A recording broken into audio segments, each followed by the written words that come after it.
Jojo C1012 est le compte Instagram, ou du moins était le compte d'une jeune femme dont on ne connaît pas grand chose en vrai. On sait qu'elle avait entre 18 et 20 ans en 2014 et qu'elle vivait à Shanghai.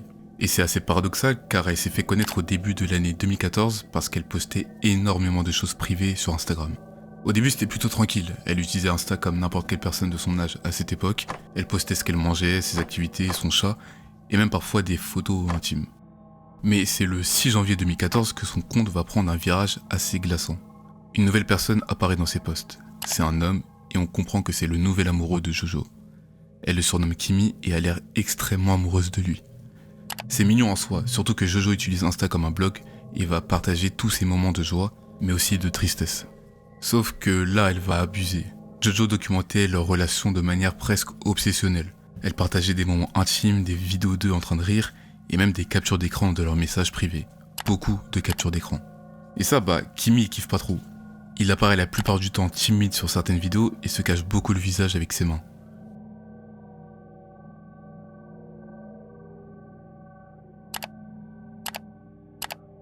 Dans les messages que Jojo partageait, il se plaignait du fait qu'elle partageait trop leur vie privée sur internet.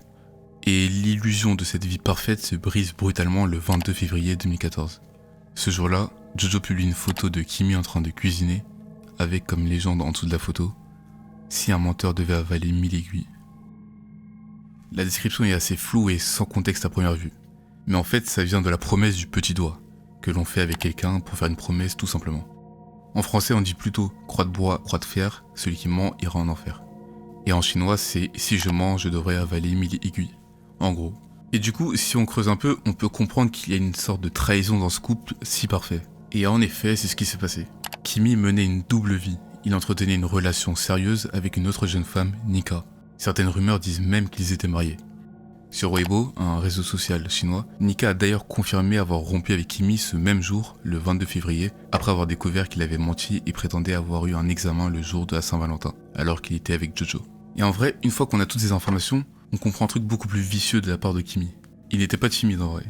Il cachait juste son visage sur les photos de Jojo, car il ne voulait pas que son autre petit ami le reconnaisse. Alors qu'on le pensait timide, il cachait bien son jeu.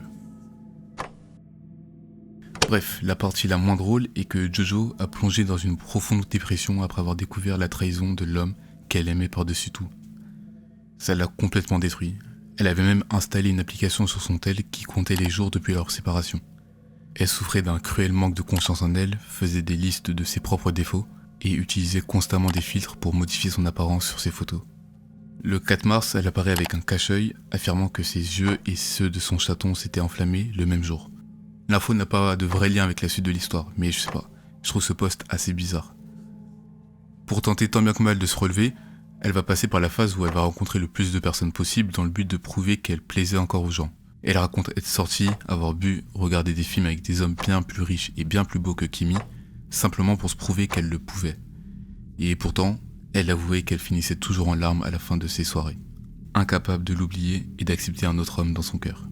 Elle reproche à Kimi d'avoir joué avec ses sentiments, de lui avoir fait des fausses promesses, comme celle de lui faire un enfant. Il l'avait même laissé choisir un prénom, et de lui avoir juré que si sa mère s'opposait à leur mariage, il resterait quand même en couple avec elle toute la vie. Entre le 6 et le 7 mars 2014, les messages de Jojo deviennent de plus en plus sombres. Elle évoque l'histoire métaphorique d'un oiseau sans pattes qui ne peut se poser qu'une seule fois dans sa vie, au moment de sa mort. Elle va même faire un post qui donne des frissons. Elle publie une photo de sa cuisse avec écrit au rouge à lèvres « Leishu, I love you », donc le vrai nom de Kimi. Et la description du post s'adresse directement à lui en disant « Mon mari, le père de mon enfant, mon prince, dans la prochaine vie tu devras tenir ta promesse de m'épouser ». Juste avant ce post, elle avait publié une photo de ses lèvres avec un autre message tout aussi terrifiant. « Quand je serai morte, je m'accrocherai à toi jour et nuit. Je ne te quitterai jamais. » Elle poste ensuite 2 photos, dont une qui a été supprimée, d'elle en train de brûler les affaires en lien avec leur relation. L'une de ces toutes dernières photos, qui a elle aussi été supprimée, l'a montrée les pieds dans le vide, assise sur le rebord du toit d'un immeuble, comme si elle était sur le point de se... Et depuis, plus rien. Là, on arrive au stade où il y a énormément de questionnements. Est-ce qu'elle s'est vraiment suicidée ce jour-là, ou bien est-ce que c'est un canular d'internet ? Alors déjà, il y a encore une photo que je vous ai pas montrée. Mais contrairement aux autres, celle-ci n'a pas été postée sur son compte. Et la raison est assez évidente. On y voit un corps inerte flottant face contre terre dans une flaque d'eau. Un utilisateur affirmant être son voisin a commenté « C'est réel, nous vivons dans le même immeuble. Elle est morte samedi matin. » Cependant, d'un point de vue purement factuel, la mort de Jojo Tse n'a jamais pu être confirmée par la police ni par les médias fiables. Et c'est là où il y a tout un débat. Si on compare la photo du corps avec les vidéos de l'appartement de Jojo, la forme des fenêtres de l'immeuble ne semble pas correspondre parfaitement, même s'il peut s'agir d'une autre façade. Ensuite, le fameux Kimi, le petit ami, a fini par réagir publiquement au harcèlement qu'il subissait en ligne. Il a avoué ses torts, mais il y a un détail assez bizarre. Il ne fait aucune mention du supposé décès de Jojo dans ses messages d'explication. Ce qui est très étrange si la jeune femme s'était vraiment jetée dans le vide à cause de lui. De plus, le compte Instagram n'a existé que pendant 4 mois. La construction de la romance, la trahison et la fin tragique forment un arc narratif extrêmement rapide et presque théâtral, qui laisse penser à une sorte de mise en scène. Mais de l'autre côté, d'autres éléments soutiennent la théorie selon laquelle tout ça s'est vraiment passé. Déjà, son compte Instagram est passé en profil de commémoration. Et pour obtenir ce statut, la plateforme exige généralement une preuve de décès, même si les critères étaient plus souples en 2014. Donc voilà là où on en est. N'hésitez pas à partager votre avis sur cette affaire dans les commentaires, ça m'intéresse. Cette affaire nous montre bien que les réseaux peuvent exposer au monde entier les moments les plus sombres d'une personne sans qu'on puisse faire grand chose. Mais la folie d'Internet ne s'arrête pas au drame humain.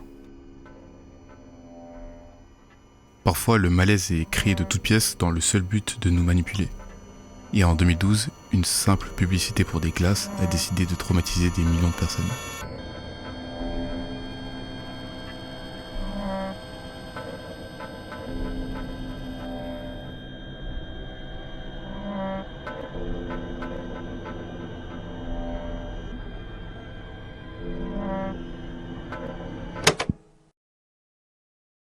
Bon, là on est sur un classique des vidéos terrifiantes de YouTube. En fait, sans aucun contexte, la vidéo est lunaire et tomber dessus par hasard peut faire cogiter pendant plusieurs jours.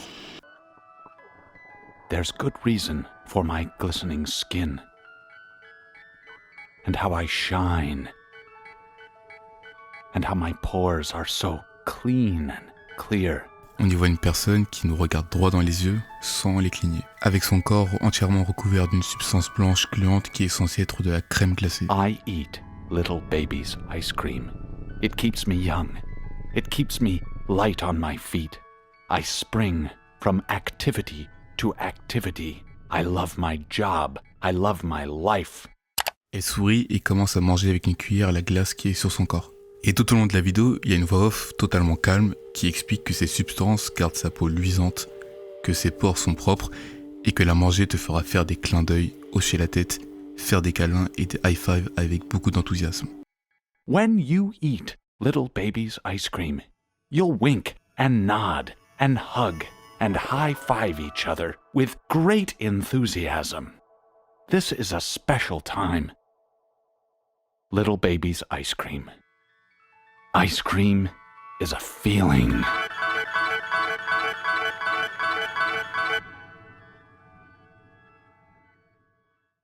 Et en fond, il y a une sorte de boîte à musique qui joue une mélodie pour enfants. Mais la piste est passée à l'envers, ce qui accentue l'ambiance bizarre de la vidéo.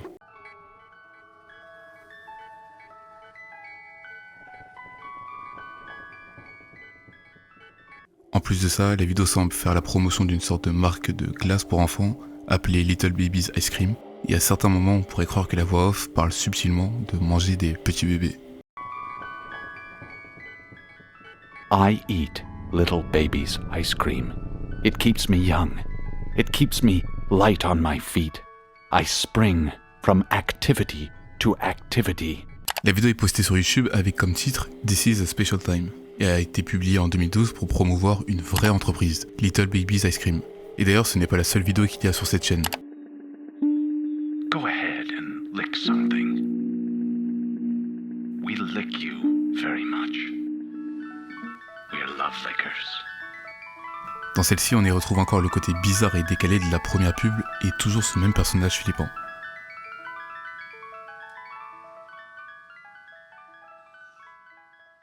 Concernant les autres, en vrai je sais pas trop quoi dire, je vous laisse regarder.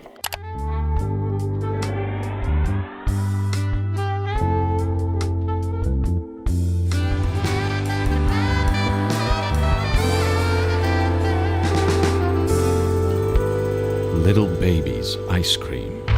Check out our new package. Eyes scream. We all scream for Little Baby's Ice Cream.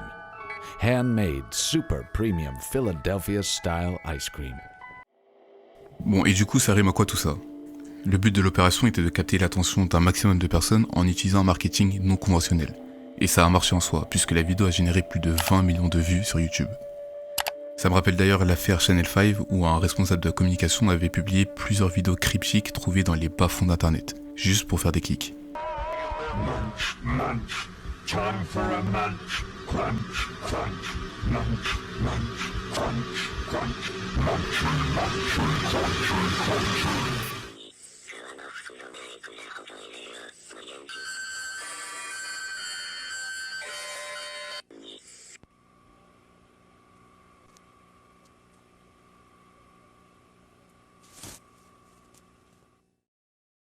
Pour en revenir à la vidéo, la personne qu'on voit dans la publicité n'est pas un homme contrairement à ce que beaucoup auraient pu penser. Et on a même son identité en vrai.